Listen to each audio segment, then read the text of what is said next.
राधे राधे सभी दोस्तों को स्वागत है आप सभी का एक बार फिर वत्स केमिस्ट्री क्लासेस में। जैसा कि हमने अपनी पिछली वीडियो में डिस्कस किया था कि इंडिकेटर्स क्या हैं, सूचक के बारे में हमने डिस्कस किया था। और आज हम अपने फर्स्ट टॉपिक से स्टार्ट करते हैं जो है अम्ल। इंडिकेटर हमारा हो चुका था और आज का जो हमारा टॉपिक होने वाला है, सबसे पहला टॉपिक चैप्टर 2 10th क्लास का, वो है अम्ल यानी एसिड। कि एसिड किसे कहते हैं, एसिड क्या होता है। तो हमने जर्नली बातों में जब हमने चैप्टर स्टार्ट करा था तो वहां से एक टॉपिक, कुछ टॉपिक्स के बारे में हमने डिस्कस किया था, एसिड, बेस और साल्ट के बारे में। तब हमने वहां पे कुछ पॉइंट निकाले थे, अम्ल के बारे में, क्षार के बारे में और साल्ट के बारे में। और आज जो हमारा टॉपिक स्टार्ट होने वाला है वो है अम्ल। इसे कहते हैं acid. What is a acid? तो शुरू करते हैं।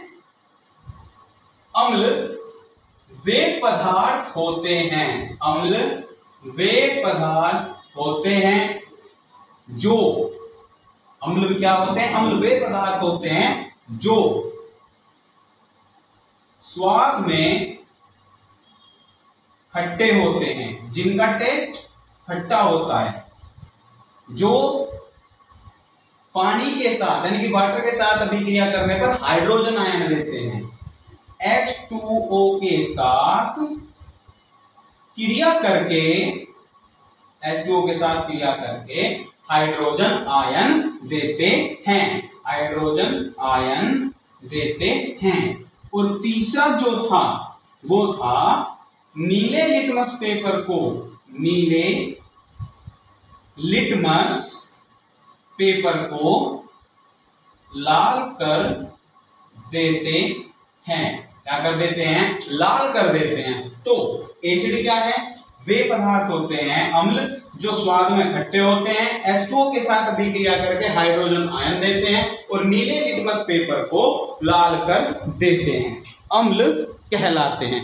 वहीं पर एक टॉपिक और इसके साथ जुड़ता है कि हमने कहा कि H2O के साथ क्रिया करके हाइड्रोजन आयन देते हैं, लेकिन जब इसी हाइड्रोजन आयन की अभिक्रिया हम H2O के साथ वापस करा देते हैं, किसके साथ? H2O के वापस साथ, यानी कि हमारा जो फोर्थ टॉपिक है, फोर्थ पॉइंट जो आता है वो क्या कहता है कि यदि हम इसी हाइड्रोजन आयन की अभिक्रिया, हाइड्रोजन आयन की अभिक्रिया H2O के साथ इसमें जलीय माध्यम में, एक्वा सॉल्यूशन में कराते हैं, हाइड्रोजन को जलीय माध्यम के साथ इसकी अभिक्रिया करा देते हैं, तब ये H3O आयन देते हैं।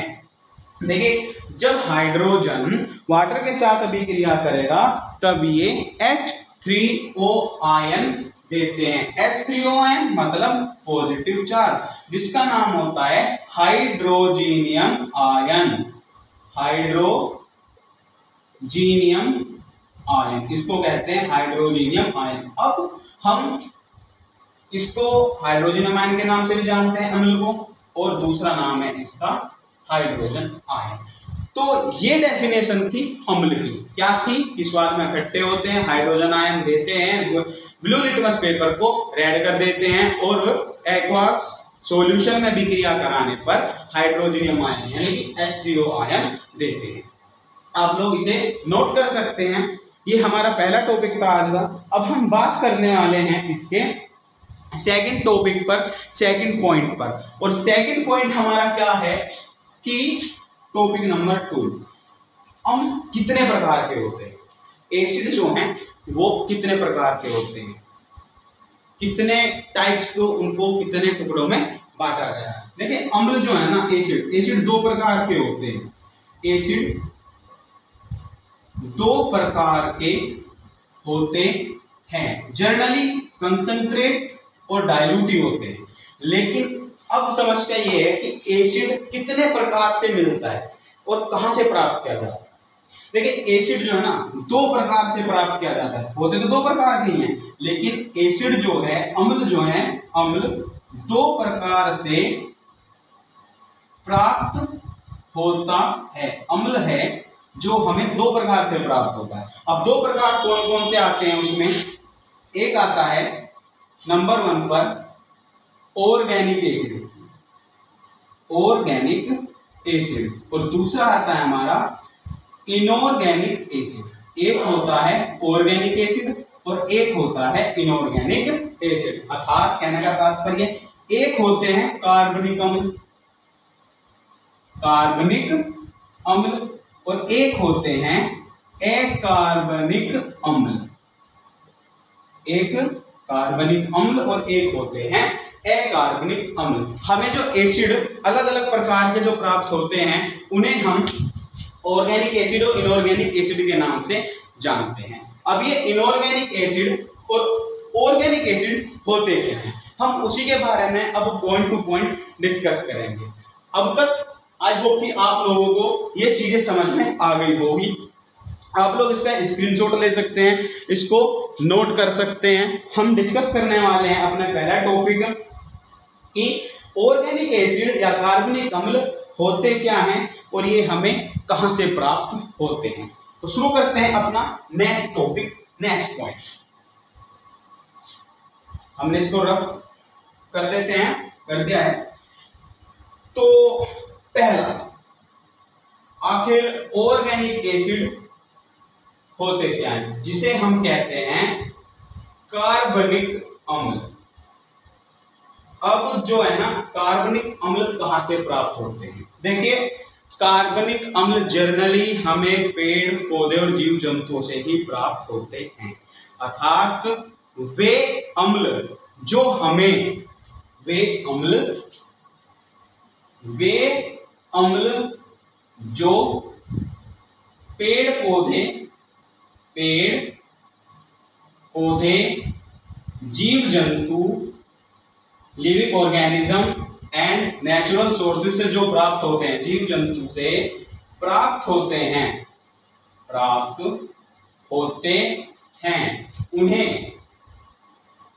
उन्हें कार्बनिक अम्ल कहते हैं। अब ये कार्बनिक अम्ल कौन से होते हैं जो हमें जीव जंतु से प्राप्त होते हैं?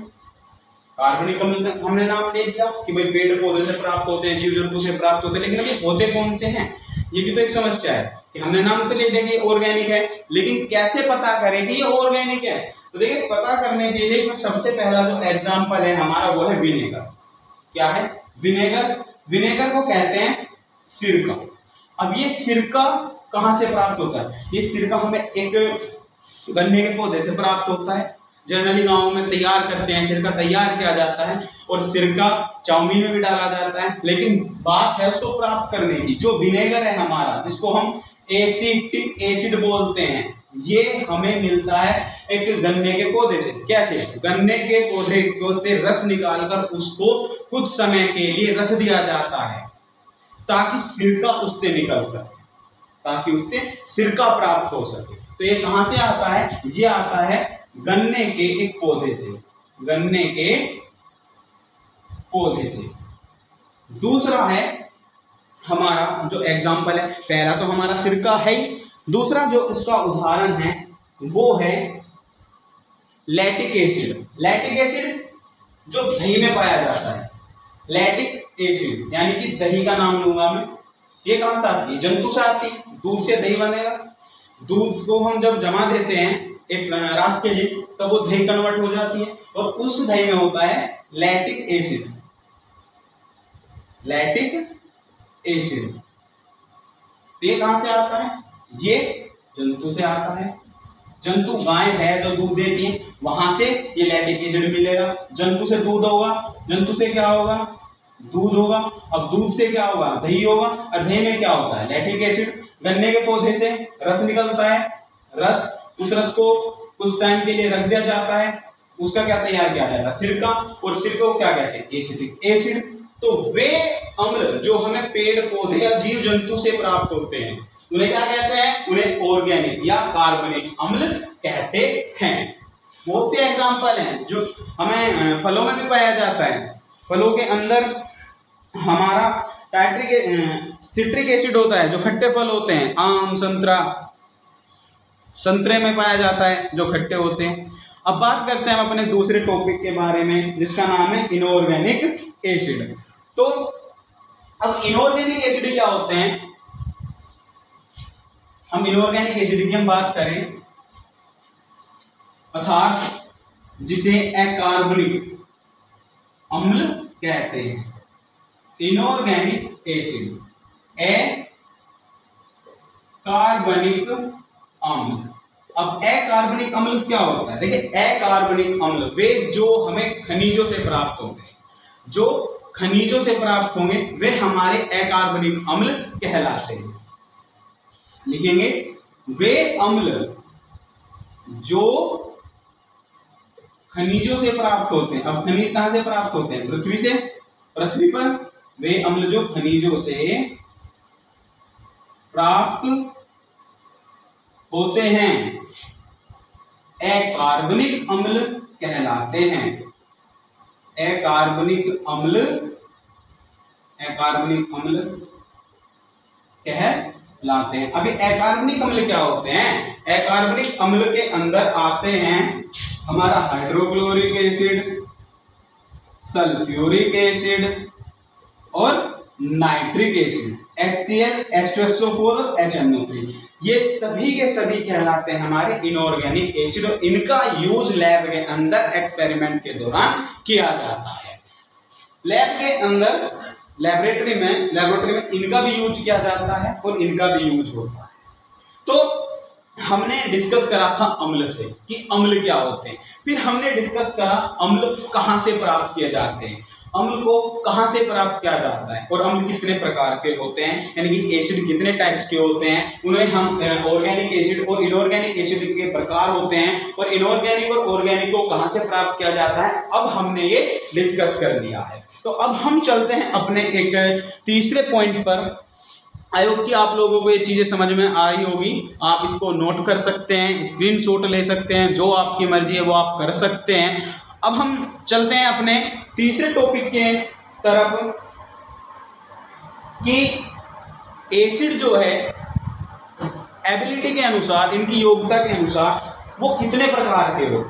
एबिलिटी के अनुसार यदि हम बात करें तो वो कितने टाइप्स के और कितने प्रकार के होते हैं उसके बारे में हम डिस्कस करेंगे।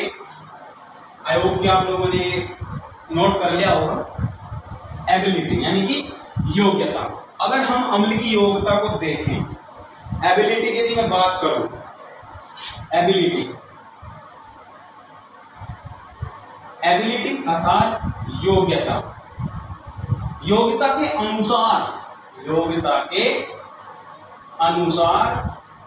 अम्ल कितने प्रकार के होते हैं, यानी कि एसिड कितने प्रकार के होते हैं, कितने टाइप्स के होते हैं एबिलिटी के अकॉर्डिंग। यदि हम बात करें ना तो दो प्रकार के होते हैं जी।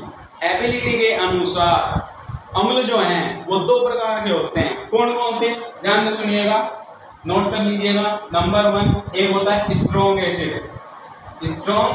एसिड और दूसरे होते हैं हमारे स्ट्रॉन्ग एसिड के साथ जो होते हैं वीक एसिड। एक होते हैं स्ट्रॉन्ग एसिड और दूसरे होते हैं वीक एसिड। यदि हिंदी में यदि मैं बात करूं तो स्ट्रॉन्ग का तो मतलब आप जानते हो, ये स्ट्रॉन्ग है, यहाँ पे जी जो है वो थोड़ा कवर हो गया था, स्ट्रॉन्ग एसिड और वीक एसिड। अब स्ट्रॉन्ग एसिड का तात्पर्य जो है ना वो मजबूती के साथ है और यही रसायन में मजबूती के साथ हम उसे दूसरी लैंग्वेज में कहते हैं प्रबल, और प्रबल का मतलब होता है हिंदी में मजबूत। एक होते हैं प्रबल अम्ल और एक होते हैं दुर्बल अम्ल।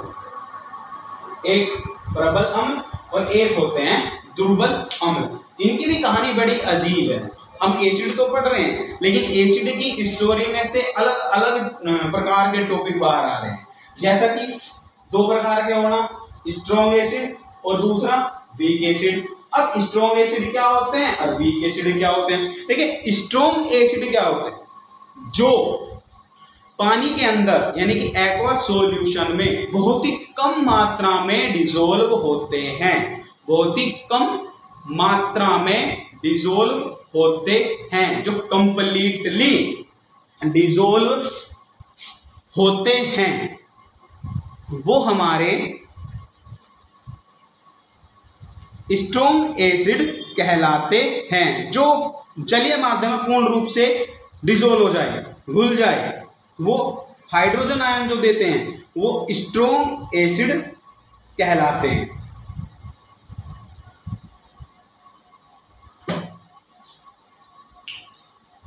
लिख सकते हैं हाइड्रोजन आयन देते हैं, लेकिन किसमें? एक्वा सॉल्यूशन, जलीय माध्यम में। क्या देंगे? ज्यादा से ज्यादा, ज्यादा से ज्यादा देंगे तो क्या कहलाते हैं? वो स्ट्रॉन्ग अम्ल या स्ट्रॉन्ग एसिड कहलाते हैं। दूसरा, वीक एसिड भी होते हैं जो बहुत ही कम मात्रा में देते तो हैं, हाइड्रोजन आयन देंगे लेकिन कम मात्रा में। क्या है? हाइड्रोजन आयन देंगे लेकिन कम मात्रा में। क्या देंगे? कम मात्रा में देंगे, और ये ज्यादा मात्रा में देंगे। तो स्ट्रॉन्ग एसिड वे एसिड होते हैं जो जलीय माध्यम में यानी कि एक्वा सॉल्यूशन में ज्यादा मात्रा में हाइड्रोजन आयन देंगे, और वीक एसिड वे होते हैं जो जलीय माध्यम में कम मात्रा में हाइड्रोजन आयन देते हैं। तो वे क्या कहलाते हैं? हमारे स्ट्रॉन्ग एसिड कहलाते हैं। अब स्ट्रॉन्ग एसिड जो होंगे वो हमारे खनिजों से प्राप्त होंगे, खनिजों से, जैसा HCl, H2SO4 और HNO3, ये ज्यादा से ज्यादा हाइड्रोजन आयन देंगे। वीक एसिड जो होंगे इन्हें हम इनऑर्गेनिक के नाम से जानते हैं, इनऑर्गेनिक एसिड। वीक एसिड जो होंगे वो हमारे लिविंग ऑर्गेनिज्म और प्राकृतिक स्रोत के द्वारा प्राप्त होंगे, प्राकृतिक स्रोत जीव जंतु से प्राप्त होंगे, जो कि हमारे हैं सिरका, एक सिरका हो गया, पानी में बहुत ही कम मात्रा में डिसॉल्व होता है। दूसरा हमारा टार्टरिक एसिड हो गया, आदि लिख देते हैं इसमें। ये हमारे ऑर्गेनिक एसिड में आते हैं। तो आज का जो हमारा टॉपिक था ये था एसिड बेस, और अभी इससे आगे हम डिस्कस करेंगे अपने नई वीडियो में। तब तक के लिए धन्यवाद। राम राम।